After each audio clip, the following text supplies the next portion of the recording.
Hey everyone, welcome back to the SpeakUp Session English Podcast. Yeah, we're here in the studio with our coffees, ready for another great chat. Welcome back to the deep dive.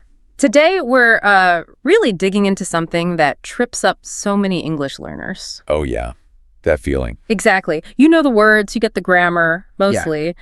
But when you try to speak, it's like your brain just hits a wall, a big one. Mm-hmm.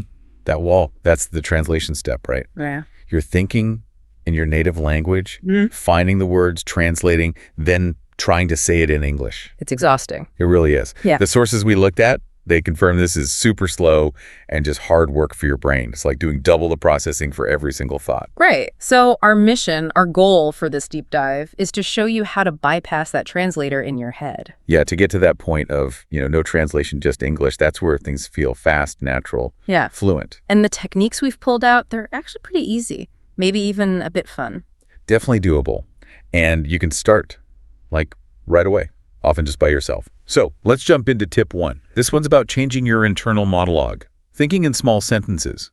Okay, thinking in English, I've heard that before, but people often just try swapping single words, right? Like thinking cat instead of their native word for cat. Right, but that's where the sources say we need to go a step further. Just thinking cat doesn't really exercise the English part of your brain much. So why is a small sentence better? What's the difference between thinking pen and say, this is my pen?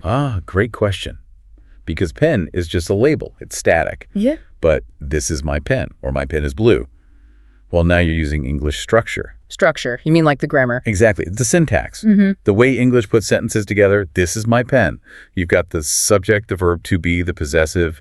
You're making your brain use the actual mechanics of English. Okay, so it's like instead of just having a box of Lego bricks, you're actually clicking a few together each time. That's a perfect analogy. Yeah. You're building tiny little structures constantly. And that repetition trains your brain to do it automatically.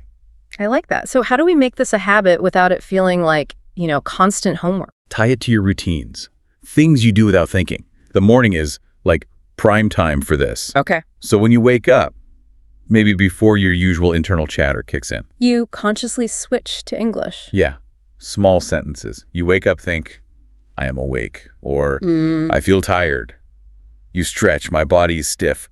You feel hungry. I'm hungry, I want coffee. Exactly. You just narrate the little moments. I open the blinds, the sky is gray. I see. So you're constantly pairing the immediate reality with a simple English sentence. And over time, that connection becomes direct. You feel hungry, and the thought, I am hungry, just appears. No translation needed. The pathway gets stronger. That actually sounds quite doable, which leads nicely into our second tip, which is about feeding this new English thinking habit, right? Input. Right. If tip 1 is building the engine internally, tip 2 is giving it the right fuel from the outside. Input means English coming in, listening, watching. But not just any English. The sources were pretty specific about this. Very specific. The key is easy English, like really easy. They mentioned A1 or A2 level material. Okay, A1, A2. From the European framework, for someone maybe not familiar, what does that mean practically? Like, how easy is easy? It means you should understand almost everything without effort. Maybe 85, 90, even 95% of it. If you're constantly stopping, looking up words, feeling stressed, then your brain goes back to translating to figure it out. Exactly. You want your brain relaxed, almost passive, like it's just soaking it in. Because when it's relaxed, it starts noticing other things. Precisely. It starts picking up the patterns. I am, you are, he has, she goes. It hears the rhythm, the stress, the intonation. One source called it the music of English. I love that phrase, the music of English. It's not just words, it's the sound, the feel. That's it. And you only hear the music clearly when the notes themselves, the words are simple and familiar. Okay, so easy, fun input. What kind of things work best? Give us some concrete ideas. Well, simple songs are fantastic, especially kids' songs or basic pop songs with repetitive lyrics, very clear pronunciation. Things you can easily sing along to. Yes. Also, short videos on topics you like, but aimed at beginners. Think simple cooking tutorials, basic travel guides, maybe sports clips with simple commentary. The video connection. That seems important, linking the words to actions. Crucial. If you watch a cooking video and hear, I chop the onion while you see the chopping. Your brain links the sound chop directly to the action. Exactly. Or watching football. He kicks the ball. See the kick, hear the word kicks, bang. Direct connection. No translation needed. It's like feeding your brain pure, easily digestible English food. That's a great way to put it. And the sources agree. A happy, well-fed brain learns faster, remembers patterns better. It just works. Okay, so we're thinking in small sentences internally. We're feeding our brain easy input. What's next? We have to produce something, right? Output. Tip 3. Yes, output. The English you actually make. Speaking, maybe writing. And this is often where people feel stuck. Because they think, I have no one to talk to, or they're just, shy about making mistakes in front of others. That's the common problem. But the solution is surprisingly simple, if maybe a little weird feeling at first. Which is? Talk to yourself. Okay, talk to myself out loud. Out loud. In your room, in the shower, in the car, when you're alone. Doesn't matter where, as long as it's private, if you prefer. Okay. I can see some listeners thinking, but what if I say it wrong? Won't I just be practicing my mistakes? That feels like a risk. It's a really important question. And the sources address this directly. At this stage, the main goal isn't perfect grammar. It's building the connection. Connection over correction, initially. The most critical part, the mechanism here, is that your own ears need to hear your own voice saying the English words. So it's the physical act of speaking and hearing it simultaneously that builds the link. Exactly. It cements the pathway between the thing, the concept, and the English sound coming out of your mouth. You're wiring it together. The grammar, you can refine that later with more input, maybe some focused study. But this step is about making the core connection automatic. Okay, that makes sense. You're building the raw pathway first. So if I'm talking to myself, what should I actually say? Go back to that simple narration idea from tip 1. Describe your immediate surroundings out loud this time. So I look around my room and I say, this is my desk. My desk is brown. I see my computer. The computer is on, like that. Perfect. Keep it simple. Keep it real. I have a window. The window is closed. Or narrate things you just did. I finished my coffee. I read a book this morning. I ate toast for breakfast. Yes. That's the aha moment for the brain. It sees the bed or remembers eating toast, and your voice produces the English word bed or the phrase ate toast directly. No detour through your native language. That's the goal, right? Cutting out the middleman translator. That's the entire goal. You see how these 3 tips work together now? Yeah, it's like a loop. Think small sentences inside. Get easy input from outside to hear the patterns. Then speak your world out loud to physically make the connection. It's a really powerful cycle when you get it going. It sounds manageable, broken down like that. But let's talk reality. How fast does this change happen? If I do this for, say, 10, 15 minutes a day, am I thinking in English next week? Okay, expectation setting is crucial here. The sources are clear. This kind of brain change is slow. It's like physical exercise. You won't see massive results overnight. So patience is key. Absolutely. Be patient and be kind to your brain. It's literally building new pathways. Think of your native language like a huge, super fast highway you've used your whole life. Okay. And thinking in English is like starting to build a little side road next to it. At first, it's slow, maybe bumpy. Your brain wants to jump back on the familiar highway. Because it's easier. Of course.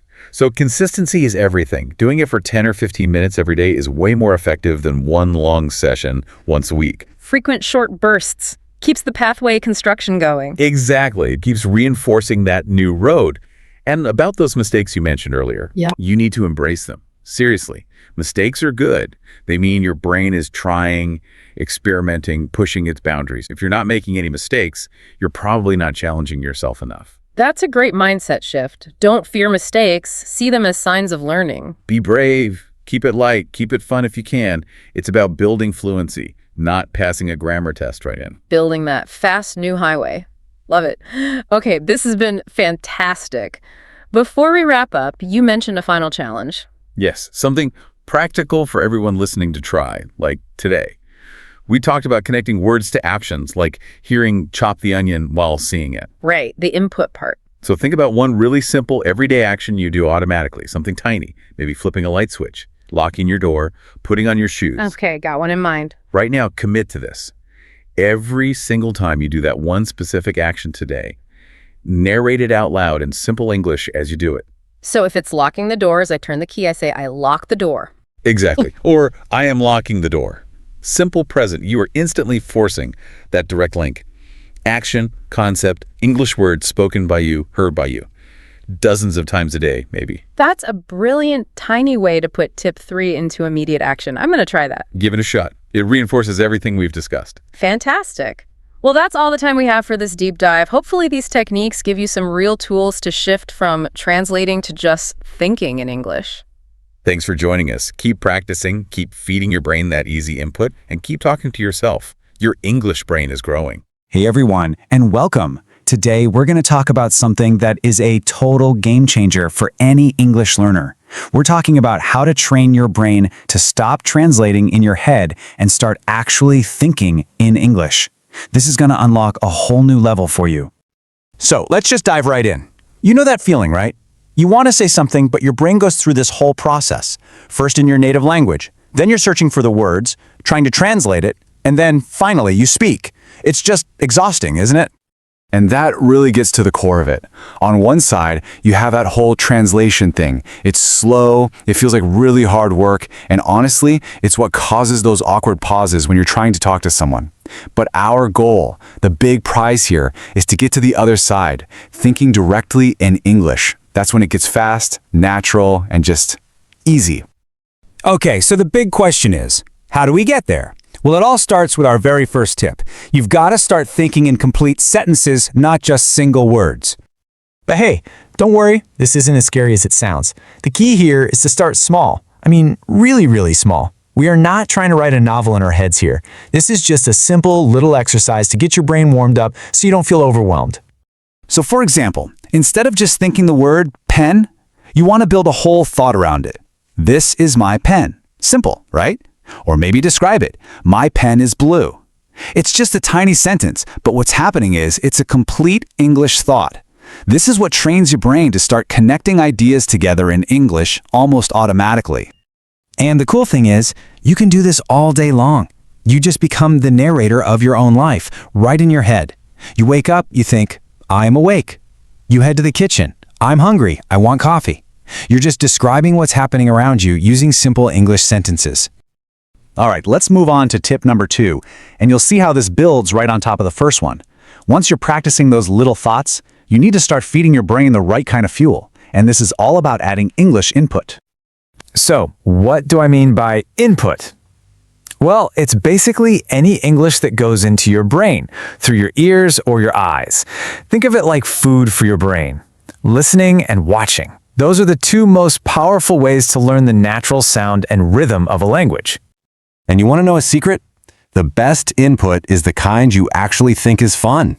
Seriously, when you're enjoying yourself, your brain just learns way faster. So, find some easy podcasts for beginners. Listen to some simple songs with lyrics you can follow, or watch short videos about stuff you actually like, cooking, sports, travel, whatever. Yeah, like imagine you're watching a simple cooking video. You hear the person say, I cut the tomato, and at the exact same time, you see them cutting a tomato. Your brain makes a direct connection. Poof. The action and the English words are linked. There's no translation needed. It just clicks.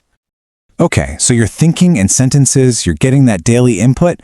What's the next logical step?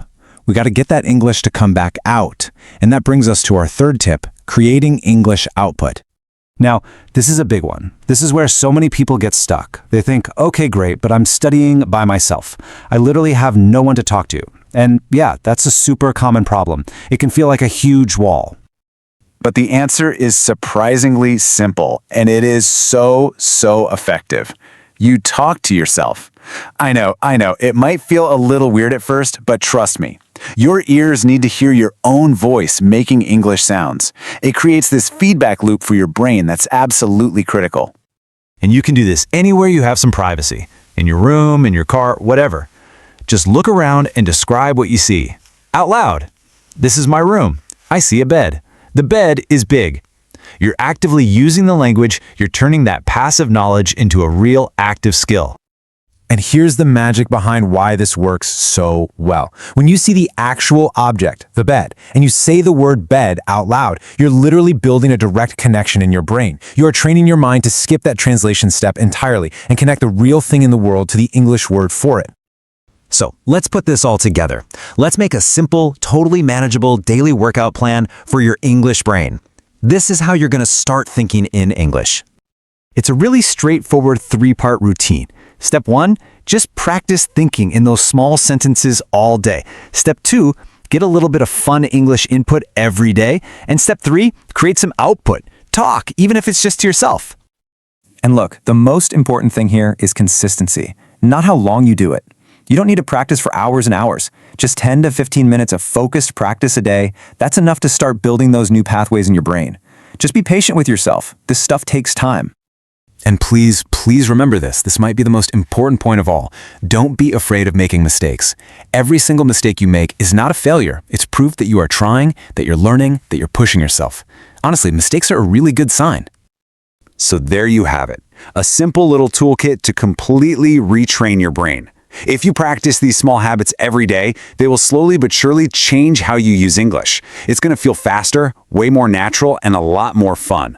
So the only question left is, which one of these are you going to start with today? That was so much fun. My brain feels smarter already. Same here. Thanks for joining us on the SpeakUp Session English Podcast.